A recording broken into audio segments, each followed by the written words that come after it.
We're following tornado warnings and steady rain in Florida as Hurricane Milton is expected to hit land as a Category 4 storm.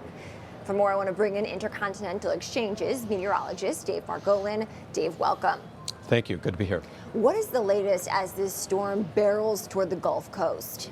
Right. So the current maximum wind speeds are 145 miles an hour, which makes it a Category 4, an extremely dangerous Category 4 hurricane. It's located about 150 miles southwest of Tampa. It's moving to the north-northeast, and it's expected to make landfall still around early tonight. Dave, which parts of Florida will be hardest hit? The west coast of Florida is certainly ground zero, really from the Tampa area all the way down to Fort Myers. And you can see here on a map from Ice Climate, this really highlights well where to focus. The blue swath that you see on the screen, that's currently where the NHC is projecting hurricane force winds. The dots there are municipalities, so it really represents where people live, where there's a lot of commercialization and things like that. And so to give you perspective there on the west side, that's really the Tampa region down to Sarasota. As we said, the storm surge is going to be extremely impactful in that area, especially just to the south of the Tampa area. That's where we're expecting a storm surge of 10 to 15 feet. And then as you work inland, you've got the Orlando metro area, and then further east along the coast, you've got the Melbourne area. So the inland areas obviously won't be hit quite as hard. They won't see the storm surge, but still you're going to have potentially hurricane force winds and a swath of extremely heavy rainfall, upwards of 8 to 12 inches. What are the likely economic impacts of this storm? Right. So beyond sort of what we were just looking at in terms of those municipalities, it's probably best to kind of break it into different groups. So we'll talk about energy, ags, and supply chain. So as far as energy, and in particular in terms of supply, fortunately, there's not going to be much of an impact there. When we think of Gulf supply, most of that's across the western and central areas of the Gulf, and it looks like Milton is going to miss most of those areas. But of course, when it comes to demand, it's going to have a major impact. You know, when you think about electricity and things like that, there's millions of people who live in that area that Milton's going to impact. So we're likely going to see significant loss of power, perhaps for millions of people, for days, potentially up until weeks. And then looking at ags, we're going to see some impact to the citrus area for sure. We've got a lot of fruit that's on the trees, and the trees, in fact, may also be impacted by that. And finally, with the supply chain and logistics, you've got the port of Tampa, which is the biggest port in the state of Florida. It produces, I think, they transport something like 40% of all the petroleum or gasoline that come into the state. So that's likely going to be offline for some period of time, and that's probably going to hurt with the recovery efforts, right, as you're trying to get the gas stations and things like that open again so that you can get people back to work.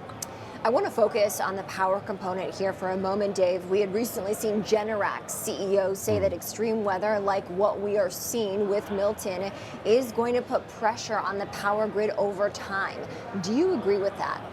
Well, what I can speak to more from the weather angle is that what we know with the climate science with high confidence is global temperatures and United States temperatures are likely to continue to rise, summer temperatures included. So, you know, one way to look at it might be thinking of extended summers. So if in New Jersey you typically think of summers going from June to August, it's like those temperatures are now going to expand to May, September. So that puts certainly a strain on the grid. The other aspect is kind of what we're seeing here with Milton, more extreme weather. So the science of extreme weather is a little bit more complex, and confidence from the climate scientists isn't quite as high.